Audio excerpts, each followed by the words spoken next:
Tadi sebelumnya ada Cynthia Rompas dan kali ini giliran saya Rahmat Ibrahim dan saya sudah mengenakan wastra Nusantara pakaian adat Mandailing.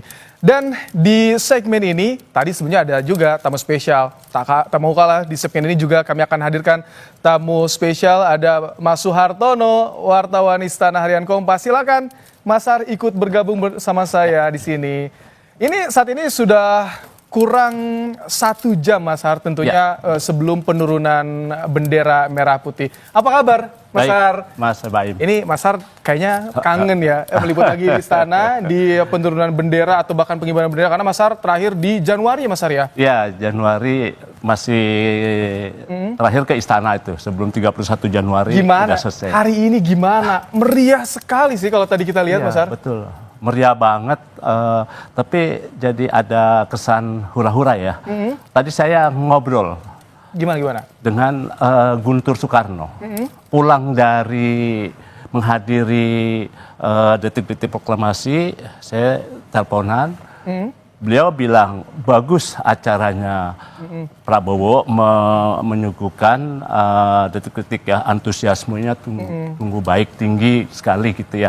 Hanya menurut beliau itu terlalu hura-hura, kurang sakral. Karena yang namanya proklamasi, detik-detik proklamasi itu harus sakral.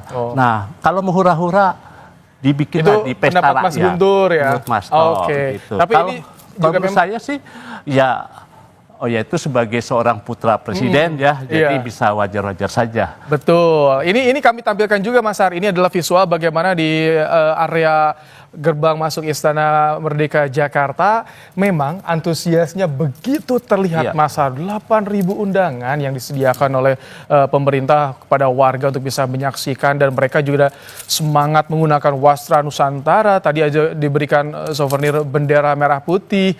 Artinya ini masyarakat dilibatkan di pesta rakyat kemerdekaan Republik Indonesia Mas Har ya? Iya, betul. Memang pelibatan masyarakat lebih tinggi ya. Saya lihat misalkan setelah upacara detik-detik penaikan, masyarakat ditawarkan untuk ke belakang Istana Merdeka.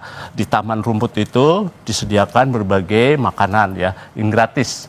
Itu dibuat oleh para pedagang yang ada di sekitar istana. Melibatkan UMKM juga. Nah, itulah UMKM. Jadi di situ masyarakat betul-betul bisa merasakan yang namanya pesta rakyat di hari kemerdekaan itu. Dan ini jelang penurunan bendera. Biasanya kan pada pukul 17 waktu Indonesia Barat. Sebelumnya dilalui dengan peniupan trompet pertama ya. Iya. Ada 3 beberapa kali trompet biasa. 3 kali trompet. Ada sebelum upacara memang disuguhkan dengan kesenian-kesenian. Tadi kita sebelumnya simak bersama ada artis nasional Ruth Sahanaya juga menghibur tamu undangan yang hadir Mas Har. Jadi masyarakat juga sambil menunggu upacara bisa menikmati sajian yang tersedia di sana ya. Iya.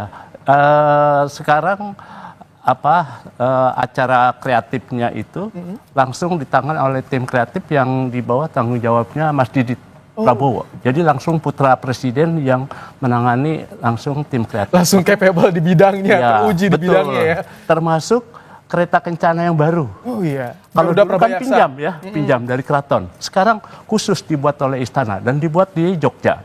Jadi kereta kencananya terbuka di atasnya. Katanya sih mengadopsi di negara lain gitu. Jadi supaya lebih terkesan terbuka, rakyat bisa melihat. Kalau dulu Paskibraka. Ki Jagaraksa kan warna hitam tertutup. Ya, tertutup. Itu di Jawa Barat. Sekarang di Yogyakarta dibuat langsung di Sleman ya. Iya. Dan disuguhkan jadi rakyat langsung melihat. Termasuk juga ini produksi rakyat gitu ya. Jadi betul-betul pelibatan masyarakat kali ini cukup tinggi. Baik, itu ada beberapa momen. Lalu yang beda lagi soal persiapan nih. Persiapan jelang perayaan HUT kemerdekaan Mas Har. Kita lihat begitu grande, begitu meriah yang tersaji di istana. Tapi Mas Har lihat bagaimana sih persiapannya kalau ini di istana ini? Ya, biasanya?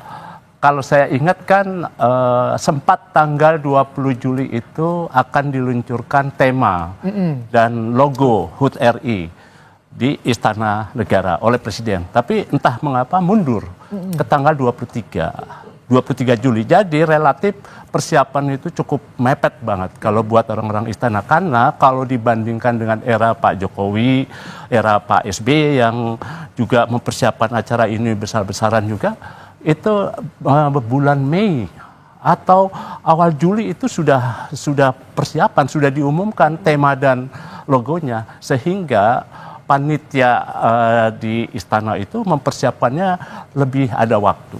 Tapi ini luar biasa loh. Pengukuhan juga kan, pengukuhan kemarin Paskibraka sempat mundur 2 hari, tapi ternyata ketika harus perform tampaknya ya meskipun biasanya ada 2 agenda yang kali ini agak mepet dan akhirnya ada 1 agenda penting yang juga belum dilakukan oleh istana. 1 adalah pengukuhan Paskibraka yang biasanya dilakukan itu paling telat tanggal 15 atau 13 Agustus sebelum tanggal 17.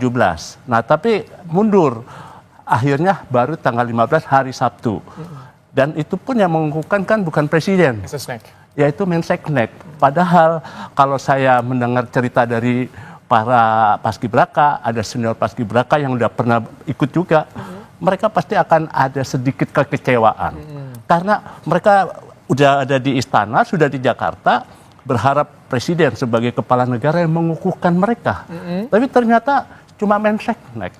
Jadi mereka agak mungkin kalau terlalu terdegradasi ya.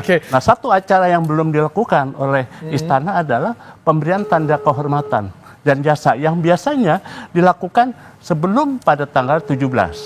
Nah, ini belum, dan informasinya katanya nanti setelah 17. Oke, berarti setelah pelaksanaan. Nah, ini kami tampilkan di layar kaca Kompas TV, saudara, ini adalah bagaimana tarian tradisional